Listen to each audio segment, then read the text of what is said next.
नमस्ते फ्रेंड्स। आज हम सुनेंगे गणेश चतुर्थी की व्रत कथा। श्री गणेश चतुर्थी व्रत की पौराणिक कथा के अनुसार एक बार भगवान शिव तथा माता पार्वती नर्मदा नदी के किनारे बैठे थे। वहाँ माता पार्वती ने भगवान शिव से समय व्यतीत करने के लिए चौपट खेलने को कहा।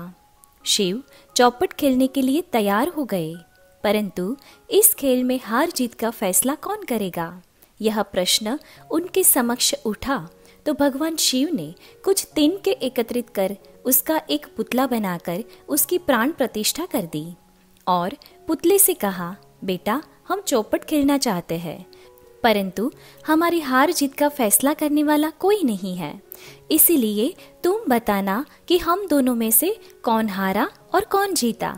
उसके बाद भगवान शिव और माता पार्वती का चौपट खेल शुरू हो गया।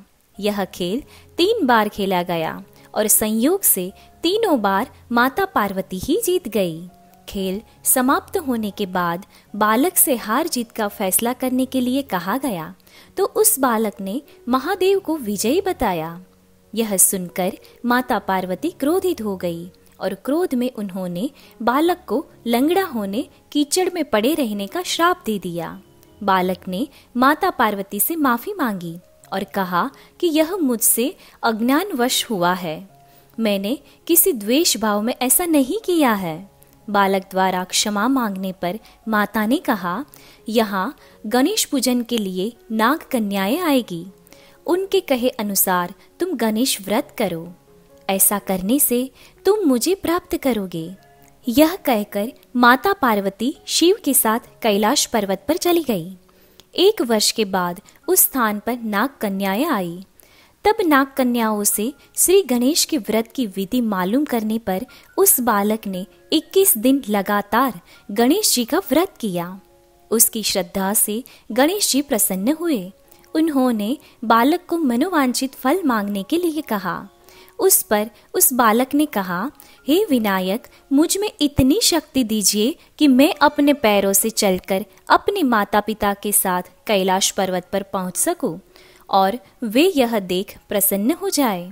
तब बालक को वरदान देकर श्री गणेश अंतर्ध्यान हो गए।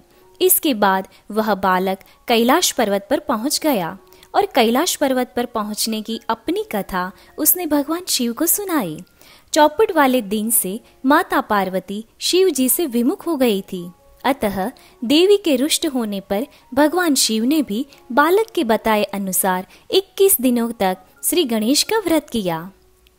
इस व्रत के प्रभाव से माता पार्वती के मन से भगवान शिव के लिए जो नाराजगी थी वह समाप्त हो गई। तब यह व्रत विधि भगवान शंकर ने माता पार्वती को बताई।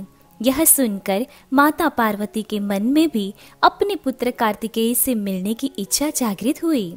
तब माता पार्वती ने भी 21 दिन तक श्री गणेश का व्रत किया तथा दूर्वा, फूल और लड्डुओं से श्री गणेश का पूजन अर्चन किया। व्रत के 21वें दिन कार्तिकेय स्वयं माता पार्वती जी से मिलने आ गए। उस दिन से श्री गणेश चतुर्थी का यह व्रत समस्त मनोकामनाओं की पूर्ति करने वाला व्रत माना जाता है। इस व्रत को करने से मनुष्य के सारे कष्ट दूर होकर मनुष्य को समस्त सुख सुविधाएं प्राप्त होती है। मेरी प्यारी गर्भवती माताओं को भी विनंती है कि आप अपने घर में लड्डू गोपाल की स्थापना कर अपने बच्चे की तरह ही उनकी सेवा पूजा करें और श्री गणेश का आशीर्वाद जरूर पाए। धन्यवाद।